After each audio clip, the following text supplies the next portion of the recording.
Welcome to a new edition of the Famous Interviews with Joe Dimino. On this episode, we talk with organizational psychologist, author, coach, and consultant, Dr. Helen Ofosu. She has been practicing industrial organizational psychology, also known as work or business psychology, in the public and private sectors for over 20 years. In addition to career and executive coaching, her specialties include assessing and developing leadership skills and navigating the complex issue of workplace bullying, harassment, diversity, and inclusion. For more than 20 years, she has helped individuals and organizations become more resilient.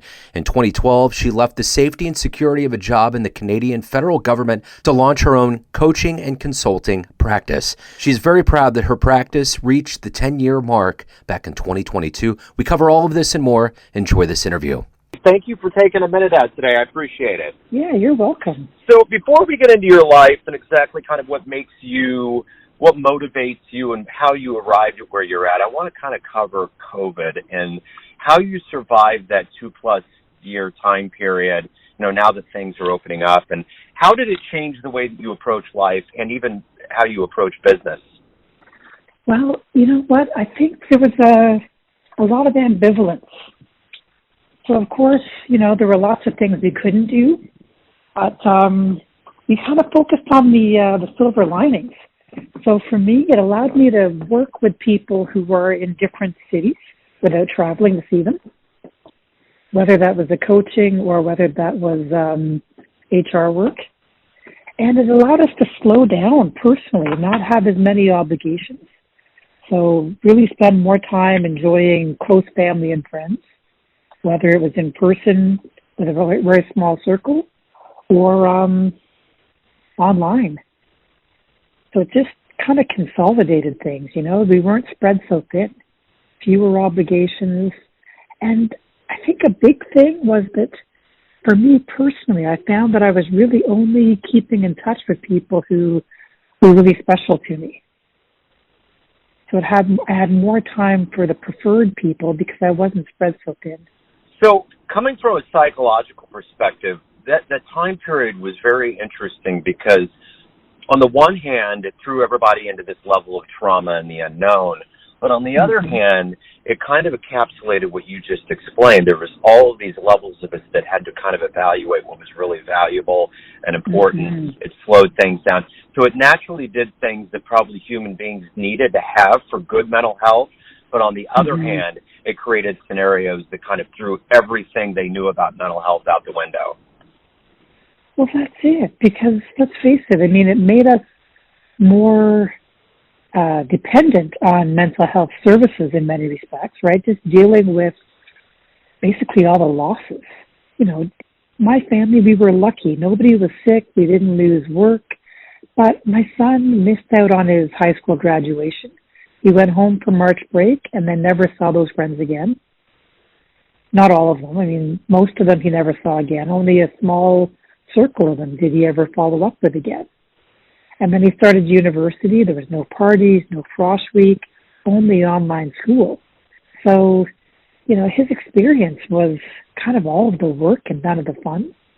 Yeah, I think falling off on a tangent, but no, but, it's interesting you mentioned the youth because I think that too was probably hit the hardest. I remember in January I spoke with a friend that got a letter from his school district about his kids. And it said, you better get ready. We may be packing up. And I have a son that has special needs. And the two things he loves the most in life is school and baseball. And baseball was getting ready to begin. I literally got to a point where I went to such heavy denial, I just kind of took what he said and just threw it way out the window. I was like, there's no possible way. So, but at the end of the day, you had to just pivot. You had to figure it out. You had to move on to new things. So one way or another, it had to work out. And hopefully these kids have a deeper level of resilience and admiration for what they lost for all that time. Some of them probably don't even know what they lost, right? Because if you don't know what it's like to have, your prom, your grad, and all of that stuff, you don't know what it's like to have the residence experience and frosh week. And thank goodness you don't know what you've missed. Because if they knew, it would be even that much worse, I think. But absolutely. I'm grateful I'm grateful that my son was mature enough and somehow had the wherewithal to just focus on what he could do. So his marks actually went up between high school and university. There were no distractions. Yeah. But he was just all in on school, and that part has been absolutely amazing. And for myself, well, I knew that I wasn't going to be socializing. I wasn't going to have interesting things to do with my free time. So I started tinkering with writing a book. And, you ever read The Alchemist and know that theory that when your dream is intense enough or you're determined enough, the universe will conspire to help you? Well, I was super lucky to have connected with a group of business owners through like a business coaching group. And I did it mostly for social reasons, like I knew I was pretty motivated, so I didn't really need it for the accountability, but I did it for the networking. And as luck would have it, we had a guest speaker who came in, and she was a book agent in the United States. I'm based in Canada. And this agent had a long experience with Simon & Schuster before starting her own company. And she introduced me to somebody who would be a great editor, given the kind of work I do. So together we kind of thought about how I could put a book together using insights that I'd had from coaching, from training, and starting with some of the materials that I've used in training sessions. And with his help, I actually put a book together between October of 2020 and maybe June, July 2021. And then he sent it off for consideration by a bunch of publishers. And now I've got a book coming out next month, February 2023. So that's a huge silver lining for me, because under normal circumstances, I would have been doing the different things, right? Spending more time, just mixing it up with friends, with family, networking events, all the rest of it. Let's put you in front of a bunch of third graders at a career day. And one of the kids looks up at you and says, "What do you do for a living?" How would you answer that child? That's such a great question. I would say that I talk to people about things that may be bothering them at work, and we try to figure out ways to solve those problems so they can be happier and make more money. So when you were in the third grade, what did you dream about becoming when you grew up? You know what? I'm not somebody who had a specific plan about what I was going to do. I remember often just feeling like I was often being told off for talking too much in class. Unfortunately, that's what I remember most about school, about being kind of looked down upon and kind of, basically punished for talking too much. I don't remember my grade 3 teachers, but I wish they could see me now. So I literally talk for a living. Yeah, absolutely. And that's the beauty of it. So let me ask you this. All of us become who we are because the seeds that were planted early on in life. Can you let me know, what were those seeds for you? What was your childhood like? Where were you born and raised? And kind of how did it all kind of become who you are today? Great question. Well, I have a mother from Jamaica and a father from Ghana. They both moved to Canada when they were young adults. My mother came as a nurse. Father came to do his university education. And, both of them were really, in retrospect, they are both probably genius quality intellects. But they're also quite, physically, they were very beautiful. So I think a lot of people focused on that and didn't recognize just how extraordinary they were in terms of skills and abilities. Longer term, they both became university professors, so then it became a bit more obvious that they weren't just beautiful people, but they were also smart people. But at home, I always noticed that they were very hardworking, very disciplined, and regardless of how other people treated my brother and I, they expected a lot from us. they saw potential in both of us. So they definitely encouraged us to, do what we could at school, and they encouraged character development rather than trading on our good looks. And thank goodness they were supportive of our interests. I'm surprised that both my brother and I ended up in kind of similar fields. He's a psychiatrist, and now I'm a psychologist. And certainly those were not the kinds of fields that our families had a history in. But there was another thread that was interesting. My mother has a cousin who was a serial entrepreneur. And I remember when we were really little, he was visiting and he said, whatever you do, make it your business. And that piece of advice, I kind of wish I had heeded it earlier, because I suspect I would have been more successful. My brother took it to heart, and he's always been a psychiatrist who did work without, basically with an entrepreneurial mindset. So he didn't just work in one place. He was kind of like a contractor working for a few different hospitals. And for myself, I was always interested in entrepreneurship. And that's part of why I ended up studying industrial and organizational psychology, which is more or less business and work psychology. But it wasn't until about 10 years ago that I finally had the ability to try to hang my own shingle and have a go at it. Who's been a role model or a hero for you in your life? For me personally, it's been mostly family. And I sort of look back on how my life has unfolded. And, when I was in elementary school and high school, I wouldn't say that I was treated the best, but certainly not treated the worst. But I was never somebody who was like the star student. And, nobody really took me under their wing to sort of encourage me to do much of anything. They kind of assumed that I was kind of middle of the pack and okay. But so with that kind of an experience in high school and even university, those really weren't my mentors. It was really more my parents who encouraged me and supported me.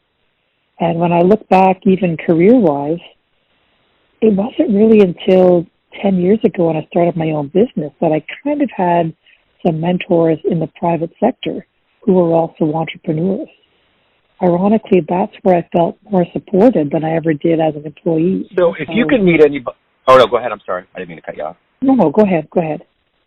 Oh, no, I was just going to ask you, I was going to kind of divot a little bit from what you were saying, from who you look up to.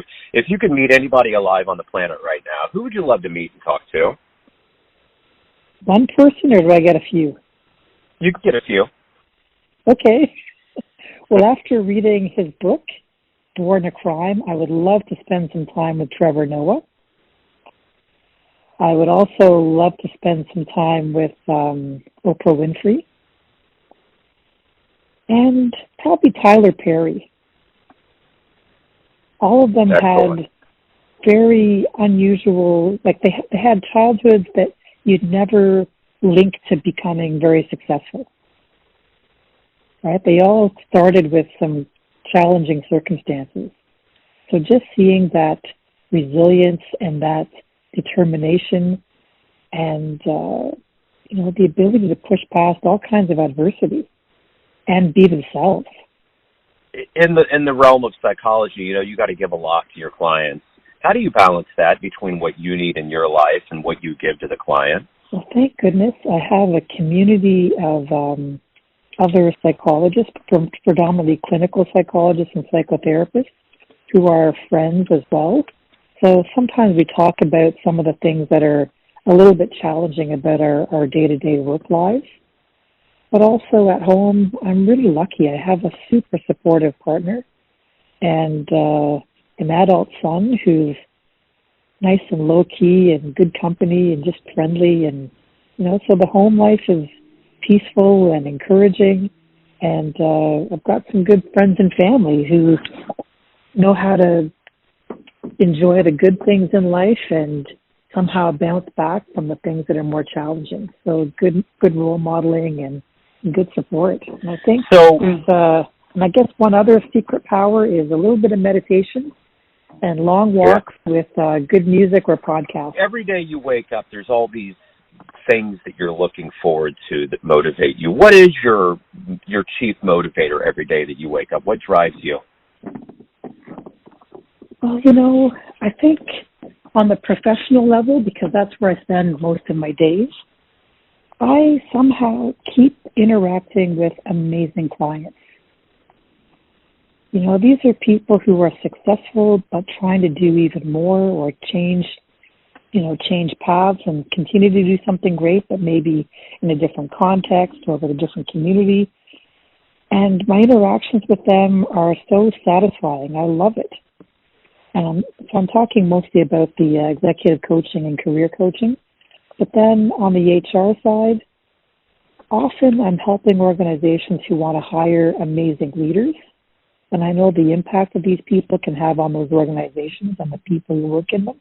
So that's motivating.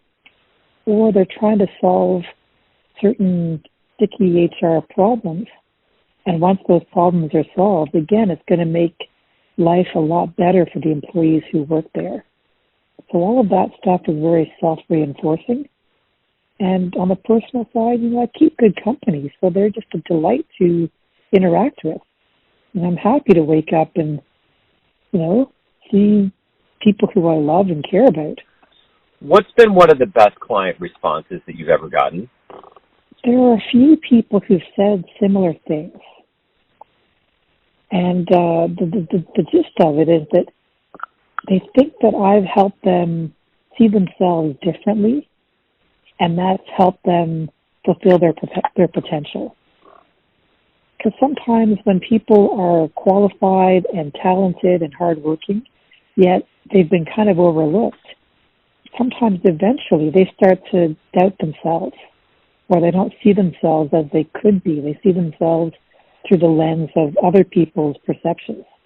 So when they can break through some of that and really come into their own, it is a beautiful thing, because these are people who are absolutely unbelievable, talented, qualified, good character. So unleashing that potential is so rewarding. So, Helen, if you have a dream tonight, you run into the younger version of yourself, say in your 20s, and you could give that version of you a piece of advice based on the wisdom that you've gained, the roads you've been down in your life, what would you tell that young version? I think the big thing I'd tell her is to focus on growing your network. And when I say, networking, I don't really mean that smarmy version of, handing out business cards and trying to work the room, so to speak. It's really just connecting with people, getting to know them, letting them know you, and just growing these mutually beneficial relationships. When I was younger, unfortunately, I got divorced when my son was only about 3 or 4. So there were quite a few years there where I really didn't have time. I had to focus on kind of getting into work, doing what was required, trying to perform well, and then getting home. I usually had the daycare rush in the morning and the evening. So I didn't always prioritize,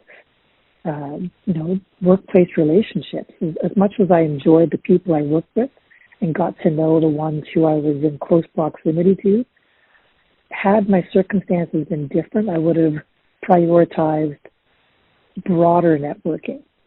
It comes naturally to me, but I just was so limited. So that's one thing that if I could do it over again somehow, I would have done it. It would have made a big difference, especially when I started my business. And I think the other piece is that I would have told myself not to worry so much. Do your best and things will work out. So everyone has a perception of you, your family, your friends, your clients, but ultimately you live your life. You're in control of yourself. What's your perception of you? Who do you think you are? Well, now that I'm a woman of a certain age, I feel very kind. I feel like I've earned some wisdom. I feel very creative. Good sense of humor. Those are the basics. I think I'm good company. Wonderful. Helen, if anyone out there wants to learn more about you, what you do, anything related to your world, where can they go on the web to find that out? I think the simplest place to find me is on my website for my new book. It's called theresilientcareer.com. All of my social media links are there. There's a way to contact me. All of the basics are there. Helen, thank you for opening up today. Thanks for taking time out. Good luck with everything. I really appreciate it. Thank you. Good luck with your podcast, and I look forward to having the link when it goes live. Thanks for tuning in to another famous interview with Joe Dimino, where we cover the world of art, literature, business, spirituality, music, and more from around the globe. If you want to hear more interviews, visit the Famous Interviews with Joe Dimino channel on YouTube. You can also find us on Spotify and Apple Podcasts. Thanks again for listening, and until next time.